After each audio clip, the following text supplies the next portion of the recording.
I'm joined at this hour to discuss more on this tearful exit. What really caused Ashleigh Barty to quit tennis at the age of 25, being the world #1 for 114 weeks. I have with me Vishal Uppal, former Davis Cup player, also an Asian Games medalist. I'm also joined by Samir Parekh, who is a psychiatrist, who is the director of Fortis's National Mental Health Program. Thank you very much, gentlemen, for joining me on the broadcast. Vishal, to you first, a tearful exit, shocking the world of sport. How much were you shocked, really? Because this wasn't the first time that Barty has quit tennis. She quit tennis, went on to play cricket, came back. So what do you make of this retirement? Yeah, I mean, it's been a shocking announcement. I don't think the world of tennis was expecting it in any way. Especially after the performance she gave at the Australian Open. I mean, one thought that, Ashleigh Barty is now ready to start dominating women's tennis a lot more, with the likes of Osaka and, the other players dealing with their own issues. So I thought, Ashleigh Barty, was in prime position to really make her mark on the world of tennis, even stronger. And this obviously has come as a big surprise to everyone in the tennis world. I don't think anyone was expecting it, but all we can say now is well done, Ashleigh Barty, and good luck in your journey going forward. Dr. Parekh, she said in her exit interview, I don't have the physical drive, the emotional want, and everything it takes to challenge yourself at the very top level of any sport. She says, I'm spent. Well, it is a telling statement. Is it far-fetched for one to say that she was mentally and emotionally done?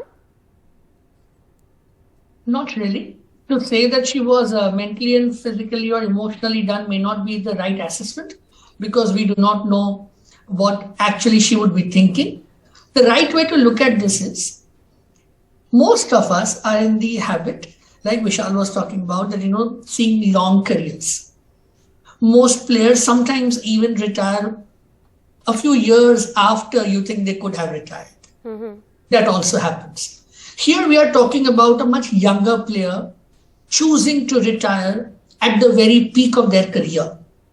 So it comes as a surprise to all of us. But I think the way to understand this, and if you look at the interview that she's given, to recognize that I feel I may not have the same drive, whether it comes through my physical actions and activity, my emotional spend, my mental capacity, or my need drive, that I think I don't have anymore, which means I don't want to do this, which does not mean that I don't recognize what I've achieved. Now I want to do something else. I see this as a person who's aware, a person who's taken a decision, and it's okay. Life cannot be only about one thing.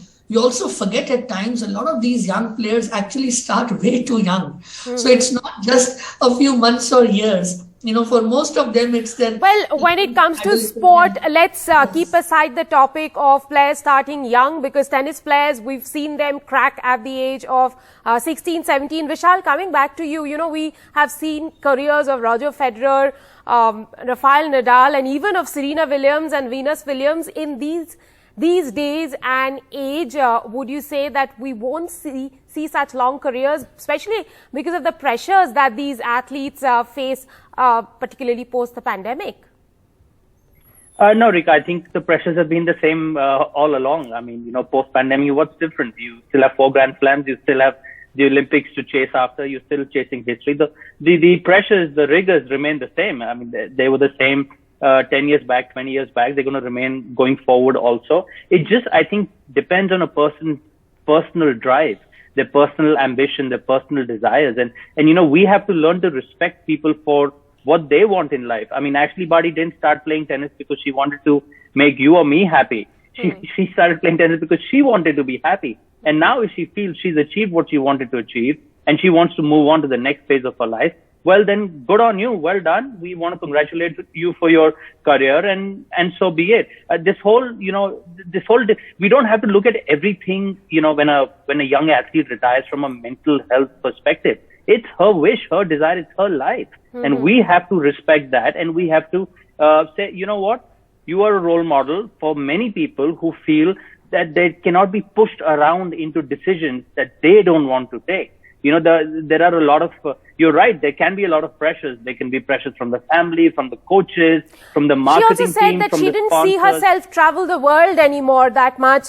Vishal, if I were to ask you, how will you describe this decision of hers? Would you say it's a bold call, or would you say it was a well-thought call? How would you describe this? I mean, I can't answer that in that sense. I'd say it's a very personal choice that Ashleigh Barty's made. And you know what? I'm going to say something outlandish now. I won't be surprised if in a couple of years she's missed tennis a lot and decides to come back again. I mean, just because she's announced retirement today doesn't mean she can't come back to tennis. I mean, look at, even somebody as great as Michael Jordan, was mentally fried and gave up basketball when he was at the top of his game and went to baseball for a couple of years, and they decided to come back again, and because he missed it so much. So you never know. Ashleigh Barty, 2 years down the road, 1 year down the road, might decide, hey, I think I'm missing tennis too much and I want to get back to it, and we might see her back. So for now, yes, there is a pause on her career. Whether it's a definitive and a one-time pause or not, time will tell us. You're calling it a pause. Sameer, let's have a last word from you. Do you think it is a pause? Because you deal with a lot of athletes. What do you think this is? World number one for 114 weeks. Suddenly she decides to pull the plug on her career. I'd like to believe it would not be sudden. I'd like to believe that, like Vishal was saying, I don't necessarily see it only as a mental exhaustion that we think it may be. I think it also can be seen and should be seen as a person taking a conscious decision, valuing what their likes and understandings are, which may not apply to somebody else, but it applies to this individual.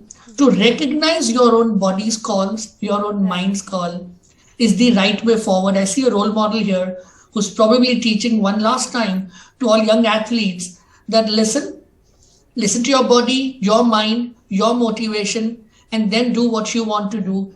Keep happiness also alongside while you move forward. At the center of it all, indeed, very, very wise words there. And who knows, Ashleigh Barty might once again find her calling in cricket and score tons of runs in Big Bash. We will wait for the chapter 3 in her book. Thank you very much, Vishal and Sameer, for joining me on the broadcast at this hour.